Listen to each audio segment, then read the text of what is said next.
Chair recognizes the senator from Louisiana. Mr. President, what you see depends on where you sit. Last Friday, it was announced that the BRIC program, or the Building Resilient Infrastructure and Communities program, run by FEMA, would end, and money which had been allocated would be pulled back from the states which were receiving it. Now, most families across the country have not heard of the BRIC program, but if you were to explain what it does, they would say, oftentimes, that they need it. I can tell you folks in Louisiana do. Louisiana has benefited the most per capita in the BRIC's latest round of funding, and I would argue that this actually saves tax dollars for the rest of the country. Because the BRIC program helps prevent against flooding that may occur after a big rain event or after a hurricane, and in Louisiana and in many parts of our country, this is an inevitable part of life. But the best way to recover from a flood is to never flood at all. The old saying, an ounce of prevention is worth a pound of cure. Another, a stitch in time saves 9. The same principle applies to flood resilience and mitigation infrastructure. When we invest in levees, in flood walls, communities are protected when the storm hits, and the federal government saves billions in a recovery effort that never has to be done. If you go down to South Louisiana, for example, you will see homes elevated by the BRIC program that were not previously elevated. Now that they're elevated, that family is secure should the flood waters come. Now you can say, wait a second, that's just Louisiana. There is a parish in Louisiana in which the flood control structures prevented 10,000 homes being flooded in the last hurricane. Talk about an ounce of prevention. Because those programs, those families, they would have received federal help. Turns out no federal help was needed because we were able to build resilience. We were able to keep those homes from flooding in the first place. This is the type of work that what we need to do, and if we do it, then never is a National Flood Insurance Program claim filed. The family saves, the taxpayer saves. Investing now saves money down the line. That's why back in 2018, during President Trump's first term, Congress established the BRIC program to invest in those flood protections needed to prevent future flooding. And through the Infrastructure Investment and Jobs Act, another $1 billion was added to that program. This is because the BRIC program is an effective tool, the type of tool that my communities in my state and communities elsewhere in the country depend upon. Now, apparently, though, the BRIC program is endangered. And it's being endangered, I gather, because of the effort to eliminate government waste. Now, there's a lot of government waste. I am all for eliminating that waste. If there is fraud, we should eliminate it. If there is waste, we should eliminate it. But preventing homes from flooding, that if they do flood, will cost the federal taxpayer billions of dollars, that's not waste, that's good planning. That's what we should all be doing in every aspect of our life, planning ahead, planning proactively. The waste is that if we don't do this program and the inevitable flood occurs, then we have to go in and rescue communities. That is waste, because we could have prevented that from happening in the first place by implementing programs such as the BRIC program. I would ask FEMA to reconsider the impact cuts to the BRIC program and to reconsider canceling the BRIC applications that are already placed. They should. This is a congressionally authorized piece of legislation, authorized and congressionally appropriated. Congress has said that this program will exist. We passed BRIC into law. We provided funds for it. To do anything other than to use that money to protect families from flooding, to protect the federal taxpayer from having to put out billions to rescue communities which have flooded, is to thwart the will of Congress. And that is why Congress passed it in the first Trump term, and that's why President Trump supported it. It improves efficiencies, not decreases it. I can tell you, people in South Louisiana, whether it's Terrebonne, Lafourche, Ascension parishes, in place you wouldn't expect a flood, like Livingston Parish, that overwhelmingly, that supported President Trump 95% of the time, they would overwhelmingly support this sort of flood mitigation.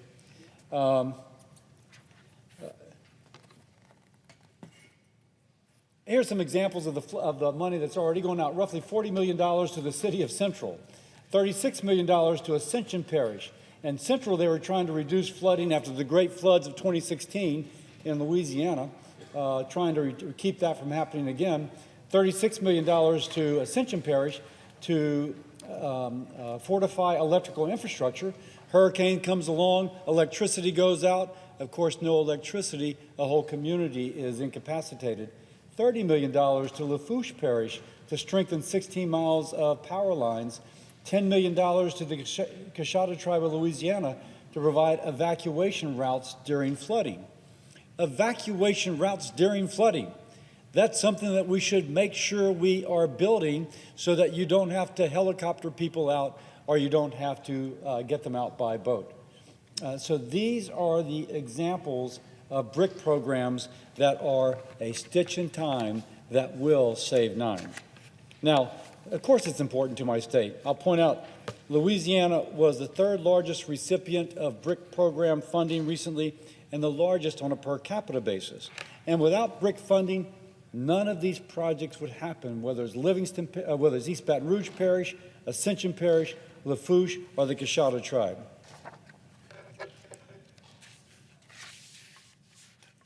Lafourche Parish, Archie Chasson had a $25 million application for grid hardening so that the people of Lafourche would be able to get back on their feet quicker after a hurricane. I can tell you, I went down to Lafourche Parish after the last hurricane, and all the power poles had just toppled over. It's almost as if you were playing dominoes. They weren't touching, but they all toppled just like that. And there were crews from around the country that have been, electrical crews that have been mobilized to come and reinstall those. If you harden the grid, that doesn't happen. If you harden the grid, those tens of millions, hundreds of millions of dollars spent to get those electricity poles back up does not have to be spent. This money is an investment in a more resilient future that doesn't require the investment of private and public capital to restart communities. This is not waste. In fact, if you went to Archie Chasson's parish, I can tell you, those folks would tell you they are against government waste. They would also tell you that this is not waste. This is something which will save their homes, save lives, and save communities. Now, we can ask ourselves, if FEMA were to move forward with a plan to cut BRIC, what would be the alternative? Flooding costs up to almost $500 billion in damage every year throughout the United States, not just Louisiana. Again, $500 billion in damage that we have to pay after the fact versus investing a few million now to prevent. Now, the darker the color, the more the recent flooding. So you can say, although I've been speaking about Louisiana, you can see that across our nation, floods have been destroying homes and neighborhoods, downing power lines, harming businesses, in some cases taking lives. Just since the start of 2025, at least 8 Americans in these 4 states in dark red have died as a result of storms hitting their communities. In the last 3 months, 37 states have experienced flooding. These are the states that are in red. It goes all the way from Maine to Minnesota to Michigan to Montana. You don't think of Montana being a flood state? Idaho. All these states in red have had flooding in the last 3 months. And you see, it's not just a coastline in which there's a coastal surge like Louisiana or Florida. It's also what's called riverine. A riverine meaning you have a valley, the river down the middle, the river rises, and people on the lower part of that valley think that would be the situation in Kentucky where are going to flood. These are all places that could benefit from a resiliency program, from a BRIC program. We know it works. We know it saves money.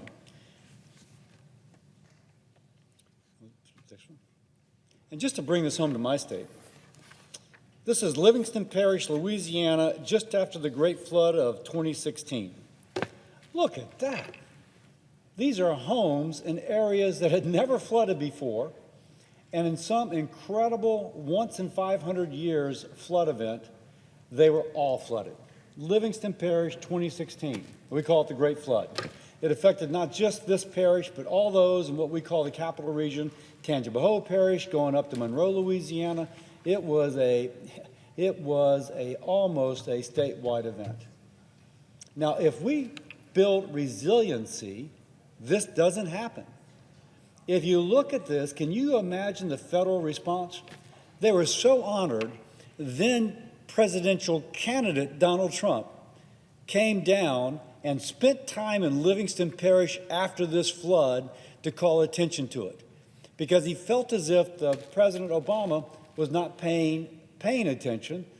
President Trump came with Vice President nominee Pence, spent time there, brought hope to the people, and that's when in 2018, I'm sure part of his motivation to sign into law that has ultimately become the BRIC program. These people testify with their flooding how lives are changed when you don't have resiliency. I just want to say one more thing, because I would talk to these people. I'm privileged to represent them. Each of these homes has a story.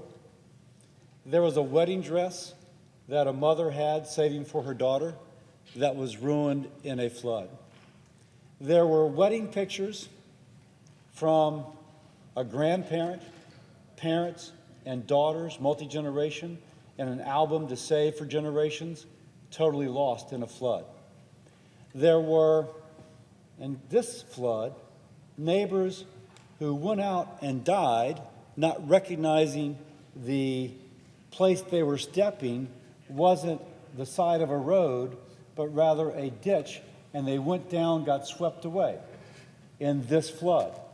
I can go through each house and imagine a story that could have been prevented if there had been resiliency built into this community before this flood. The purpose of the BRIC grants is to build that resiliency so that we don't have stories to tell which are tragic or sad, but rather stories where people continue on with their life as if the flood never occurred.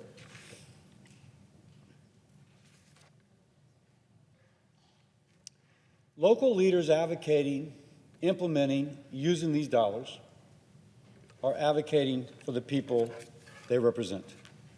So am I. Right now, representing those people calls for me to ask that any effort to stop BRIC grant funding is halted, that the will of Congress, that the law that Congress passed, that the funding Congress put into the program be honored. By law, it should be honored, and that the money which is out there stays there, and the applications which have been placed be accepted, processed, and fulfilled. If rules need to be changed because the Biden administration did things which are silly to have done, then change those rules. But to end a program which has the ability to prevent this sort of disaster, not just in my state, but across the nation, we should not end that program. To do so is to inflict harm both upon the rule of law and upon these communities. Let's keep BRIC in place. With that, I yield.